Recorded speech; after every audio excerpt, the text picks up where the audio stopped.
So, here's my story. This happened when I was 16. I'm black and have family down in Alabama. They farm and own a huge amount of land down in Huntsville. My uncle owns a big house and a bunch of trailers they put out in the woods for hunting or camping. My down south cousins suggest that we go out there to camp. Now you should know, I'm a city kid from Chicago, so they tease the hell out of me. We collect food, slaughter a pig and some chickens, and bring all necessities to camp out for a few days. When we get to the camp, it's obvious that something is weird. The air has this weird electric smell, similar to how it is before a storm. Like ozone. We think nothing of it and unpack, and go down to a little creek to swim for a few hours. All of a sudden, some older white guy and a white teenager come out of the bushes. He has a shotgun in the crook of his arm, and says hello and asks us what we're doing this far back in the woods. I tell him about my uncle, who he knows, explaining that we're camping out. The old man tells us that we need to be really careful out here and stick together, as there was a big animal somewhere in the woods. His son, who is my age, asks if he can stay and hang out with us, to which the man agrees. So we end up playing football, dicking around with me. There's the white kid, Tanner, 5 of my cousins, and then 4 of their friends. In total, there were 5 girls and 6 boys. We all were around 15 to 17. We ended up just dicking the day away. So we head back to the camp and pulling out some stuff for a campfire, even though the trailers both had kitchenettes. Tanner says that his family's property sits up against my uncle's. He wants to run home and ask his dad if he can come out camping with us. My cousin Rooster says he's going to go with him since it's going to get dark soon. One of the girls also wants to tag along. It's about 7 o'clock, and it's starting to get pretty dark. They take flashlights and take the trail toward Tan's property. The rest of us chill. We make s'mores, drink and kiss on the girls. About 30 or 40 minutes later, there's the smell of ozone again. You could smell it over the smell of the fire we had started. This really nasty, coppery smell right after you've had a nosebleed and it's stopped. It wasn't exactly like dried blood, but it was that nasty metallic, back of your throat smell. We immediately think that it's some kind of electrical malfunction, or someone left a hot plate on or some shit. We search the trailers, and nothing is on, and we can all smell it.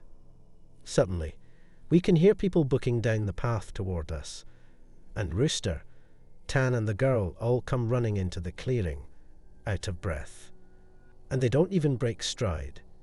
They all run into the trailer, right by where the fire is. We all get the hell out of there and into the trailers. They end up calming down. Even Rooster is crying his fricking eyes out at this point. All the while, the fire is guttering lower and lower, so my other cousins say frick it, and are about to go outside to get the generator out of a shed between the trailers. Tanner goes, "Hell no. Lock the front door. Ain't nobody else going outside." He's been crying too, and his eyes are bloodshot and puffy, and his pants are dirty as shit. He goes on to tell us that they went up to his house. His father said sure, he could go out camping, but to make sure they were careful on the way back, and that maybe they should take one of the hunting rifles just in case. Evidently, Tanner had seen something in their yard a few days before. One of their pigs had come up, ripped up and half-eaten. They assumed it was just some big cats or coyotes, even though they don't usually deal with live animals. He had gone upstairs and packed his stuff and told his dad they would be okay without the rifle because coyotes avoid people. So they started walking back toward where we were camping. So Rooster finally stops crying and shaking. The girl already had, but she was just staring out the window with a dumb look on her face. He says they had gotten halfway into the woods toward the camp when they started to hear shit in the forest.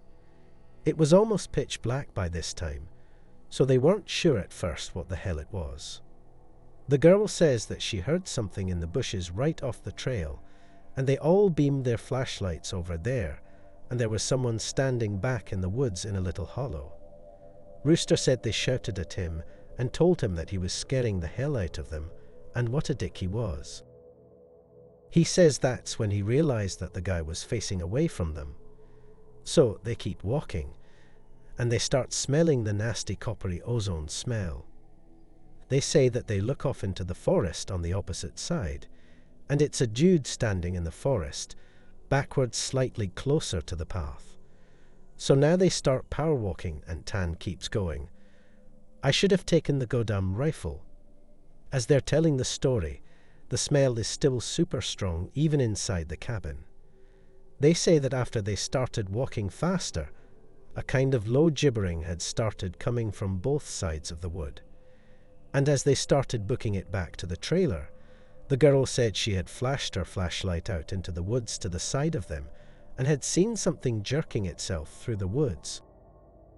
The gibbering just got louder and louder, and when they could see the light from our campfire, something had come out of the woods about 40 yards behind them onto the track, and they had just flat run as hard as they could to the trailer. So we're out in the goddamn woods, and we're assuming at this point it's some rednecks or some shit trying to mess with us. All of a sudden, my other cousin, Junior, starts going on about how he went to school with a native kid that was telling him about the Goatman, or some shit. We promptly tell him to shut the hell up because we don't need any spooky talk right now. But he just keeps going on and on about how it's the goddamn Goatman, and how we're in his woods and blah, blah, blah. Now at the time, I had never heard of this Goatman or any of that. But then a couple years ago, the year before I graduated from college, I had a Menem for a roommate, and I ended up asking him about it. And to sum it up, it's basically a man with the head of a goat, and he can shake shift, and he gets among groups of people to terrorize them. It's also supposed to be kind of like the Wendigo, and it's bad mojo to even talk about it, and even worse if you see it. Keep in mind, I didn't know this back when I was 16.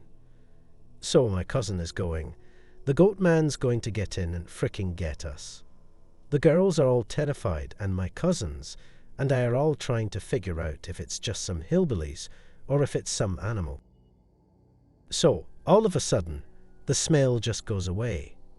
Like to this day, I haven't even experienced anything like it. Like, usually smells fade away or lessen. It just literally was there 1 second, and then not the second. So, it's after an hour, making it around 9 or 10. We've stopped shitting bricks enough to go back outside and stoke the fire again. We figure it was just some assholes trying to mess with us, so we don't go back home, because we think if we do, they'll chase us through the woods or some crazy shit. Nothing else weird happens that night. And we stay another night, and for the main part of the night nothing happens. At about 1 in the morning, we're outside getting drunk and telling ghost stories. As someone is finishing some too spooky story, I don't remember what about, the smell comes back. It's so goddamn strong that one of the girls literally starts vomiting. I stand up, and you can actually feel how clammy the air is. I say we should get inside, and this isn't right. We should have just fricking left. We all go back inside, and we're standing around. My cousin just keeps going on about how it's the Goatman, and my cousin Rooster tries to shut him the hell up, and all the while I'm just feeling that something is wrong, and I can't figure out what the hell it is. We end up sitting in there for a while. The smell is just as strong, and we're terrified and all huddled in this camper. We end up cooking brats for everybody because nobody wants to go outside. It's one of those packs with 4 brats. We have a total of 3 packs. I grow them up on the stove and give everybody a hot dog. I get mine. After a while, one of my cousins gets up and goes over to the pot to get another one. He starts grumbling about how I get 2 brats and everybody else only got 1, and I look at him like he's freaking stupid. I tell him that everybody only got 1 because there were only 12 brats. If he wants more, he should open up a new pack and cook some more. That's when the girl that had been out with Rooster and Tan just starts screaming, "Oh Jesus, oh Lord, get IT out." She's crying and shivering, and then it dawns on the cousins standing up what the hell is wrong. Me and him both glance around the room, and then I feel my heart sink. I run the hell out of the cabin, and the girl runs out with us. The trailer door is banging against the side of the trailer as everybody books out of the cabin. One of my cousin's friends asks us what the hell was wrong. I start counting us. There's only 11 now. I shit you not, my cousin verified. There had been 12 people in the cabin. But being that everybody didn't really know each other well, nobody had really noticed the whole goddamn time that there was an extra person. And then I realized earlier that I had kind of noticed something was off. You know how when you're just dicking around having a good time that you don't sweat the smallest shit, and you don't always keep track of certain stuff. I'm dead sure that someone else had been in the trailer with us, and that they had been there for at least a fricking day, eating with us. What makes it worse is, I could figure out which one because I don't think anyone ever actually interacted with the other person or the Goatman. The girl kept praying to Jesus, and we're all sitting outside. Eventually we get big-ass sticks and go back in the cabin, but there's nobody in there. We count again, and there's 11 people. We go back into the trailer and lock the door. We explain what the hell happened, and the girl says that she realized too, and that when he was about to say something, the person sitting next to her had grabbed her leg hard and leaned over toward her and said something she couldn't understand. So we are pretty much scared as hell as we huddle together, and I fall asleep. When I wake up, the sun is just coming up, and half the people are asleep, and the other half are packing our shit up.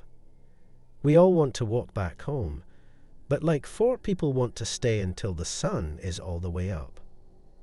And some people think that we're just messing around and still want to stay at the trailers. I just want to get the hell out of the woods. The girl's name was Kara, the one that the Goatman had touched. Anyway, I asked her if she really thinks it was something bad, and she says she just wants to go home, and she doesn't want to be out in the woods alone for another night. So we decide to split up. The 4 that want to go can go, but I have to stay because I have the keys to the cabin, and it's my uncle's, and I have to lock up. I'm super pissed at this point, because I feel like people aren't taking this shit seriously, and I definitely didn't want to be out in the woods for another night. I spend the rest of the day trying to convince the rest of the people, now 4 girls and 4 guys, to get the hell out of Dodge.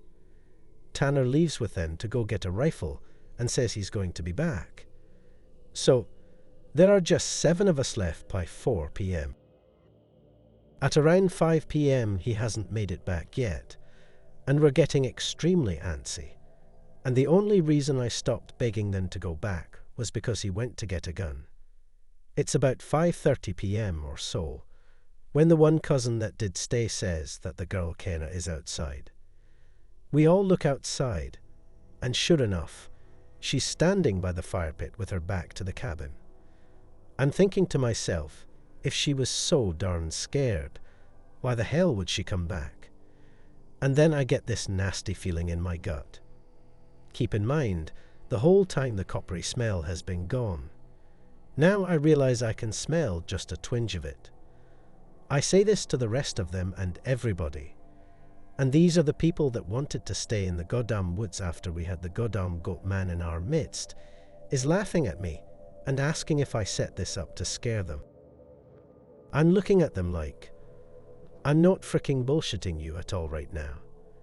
I asked them why the hell would I play like that. So, one of the girls goes outside to get Kiera. She gets halfway to her and stops cold. Kiera starts heaving. I don't know how the hell to describe it. Sort of like if someone with their back turned was laughing without making any sound. It was this fact that made me realize there was not a single sound in the whole woods. It was dead silent. This was like later in September, so it was still fairly hot at the time, but it was super chilly some days too. And you could usually hear big-ass geese honking, or some kind of birds or squirrels chit-chatting. So, I step out the door and tell her to come back in the trailer right goddamn now. She backs up into the trailer and we lock the door. We pull down all the shades except one and put a guy there in a chair to watch her. She stands there for another 20 minutes or so. The guy turns to say that she's still there, and there's a huge bang on the door. We all jump the hell up and scramble around the living room of the trailer. The banging is super loud. So now my cousin is holding one of the girls and the other two are kind of giggling with nervous laughter, and me and the other two guys are shitting bricks. Then we hear Tan. He's screaming, "Let me the hell in. Stop fricking playing." So we go over to the door and open it, and he stumbles in with a rifle. There's nobody else outside.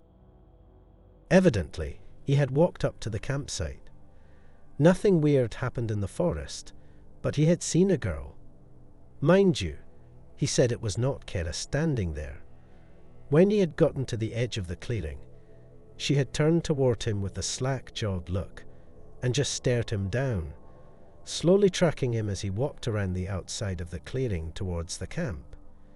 He said it wasn't till he was almost halfway to the trailer he had realized that she was getting closer to him. She had started off by the fire, and without him even seeing her move, she had been turning, inching closer. He said he just ran the rest of the way back to the cabin thinking it would open. And when he got to the door, and it was locked, he turned, and it was about half the distance to the door. He looks around the room and then gets super pale. He pulls me to the side and whispers in my ear, "You know there are only 7 of us in here, right?" I get that feeling where your stomach drops to your nuts.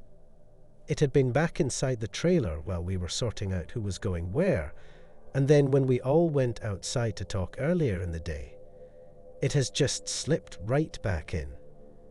We looked out the window and there is nobody out there.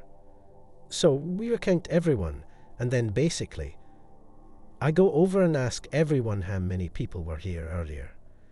And everybody says 8. I say, "Well, how many are here now?" They all do the count, and then realize there are only now 7 people in the cabin. So, Tan had brought back a couple boxes of ammo and his rifle. And he had told his dad that there was some kind of animal in the forest because he didn't think his dad would believe him if he said it was Goatman. He says that his cousin is supposed to be coming down in a few hours, and that in the morning we can all go back to his place, and his cousin will drive us home. Now, I'm really terrified, but I at least feel better because we can be American and shoot the hell out of whatever it is if it comes back. But then my cousin gets into this huge argument with one of the girls because she thinks that I'm trying to be funny and prank them, and that she's getting really scared and that I'm not funny. He keeps telling her I'm not that kind of person, and she says, "Well, how do we know the girl wasn't just Tanner in a wig? Or if it's really the Goatman, how do we know that this is the real Tanner, and that Goatman just didn't kill Tanner in the woods and take his gun?" So, we get into a huge argument about this. Where me and Tanner like? We could seriously be in danger, because at the very least someone has been sneaking themselves into our trailer without us knowing and mingling with us. And at worst, something bad is in the forest messing with us. One of the girls is crying and saying she wants to go right now, and we're trying to tell her we shouldn't because none of us are walking through the woods in the middle of the night. At this point the sun is starting to go down, and it's getting a little cloudy out. We eat something and turn on the radio for a while, but we can't really get a station out there with anything decent. So we turn it off at about the time that Tan's cousin shows up. He was like 19, I think. At this point, the sun is just barely over the horizon, and he has one of those heavy-duty lantern flashlights and another rifle. He walks up to the trailer, and we whisper to Tan asking if he's sure that's his cousin, and he says yes. The guy looks behind him and all around the camp, then walks in. He kind of glances at all of us and looks a little confused. He says, "Where's your other little buddy at? I figured she would meet me up at the cabin. Is she a little slow or something?" He also asked whether we had been cooking blood in the cabin, because it smelled like blood and hot pans all the way up the trail. We are all like, nope. But we ask him what the hell he's talking about with the girl he saw. He had come down the same trail Tan had been using, and he had come up on one of your guys' buddies, standing in the middle of the trail, looking at him slack-jawed. He had asked her a bunch of questions, but all she did was just look at him. Then she smiled at him, and he said he kept walking. She couldn't seem to keep up with him and kept lagging a little behind him. He said he asked her if she was hurt or something, and if she needed any help. But she had continued to stare. Eventually, he had been walking and turned around a bend in the trail. But when he turned around and went back to see if she was okay, the trail was empty. He'd assumed she had taken some shortcut through the woods to our trailer. We tell him the whole story of what's been going on. I half expected him to say we were full of shit, but he just listened and then sat down on the couches in the living room. Tanner's cousin gets back to the girl. He says when she had kept trying to lag behind him, it had kind of weirded him the hell out. So he tried to keep her in front of him, but no matter how slow he walked, she was always lagging a little behind, and that he smelled this nasty smell, and it got stronger as he got to the camp. Eventually, it got really strong. She had said something really low that he didn't catch, and when he had turned around, she had been right the hell up on him, and he stepped back from her. It was at this point he asked her if she was okay, and if she wasn't, him to carry her back the rest of the way, and she just kept staring. He said he reached out for her, as in to grab her on the shoulder, but he must have misjudged the distance, because she was off to the side of where he had put his hand, like she had moved while he was looking dead at her. So, at this point, we know this shit's real, unless Tan is playing a joke, which we can tell he's not because he's almost pissing his pants. So, they load up their rifles, we eat some more, and we just kind of sit around until about 11. To this goddamn day, every time I think about this, I really pray to God that it's some huge prank that my cousins played on me and just never revealed so I would shit for the rest of my life. At around 11, the stink of copper turns into an actual nasty gross blood-like smell, like cooking blood and singed hair. Tan and his cousin, Reese, get the hell up instantly and grab the rifles. There's like a half knocking, half clawing at the door, and I shit you not, there's this voice, and it sounds like when you see those YouTube cats and dogs whose owners teach them how to talk. It says in this halting, weirdly toned voice, "Let me the hell in, stop fricking playing." It made my goddamn nuts creep up against my body, and one of the girls just starts crying and calling on Jesus. It was so obviously not a person talking. It didn't have the right cadence, and that's some shit that I never realized until that moment. But all people have a certain cadence when they talk, no matter what language.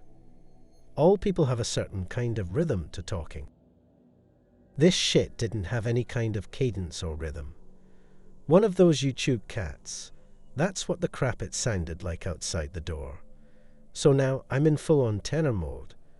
We keep yelling outside. "Who is it? "Stop messing around, man." And it just keeps saying, "In," or "Let me the hell in," for almost 15 minutes. It sounded like this almost just not funny.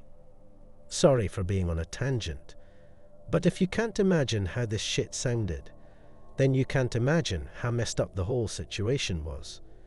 So, then the smell goes away for a while, and for the next hour or so, you can hear someone basically creeping around in the woods and shit.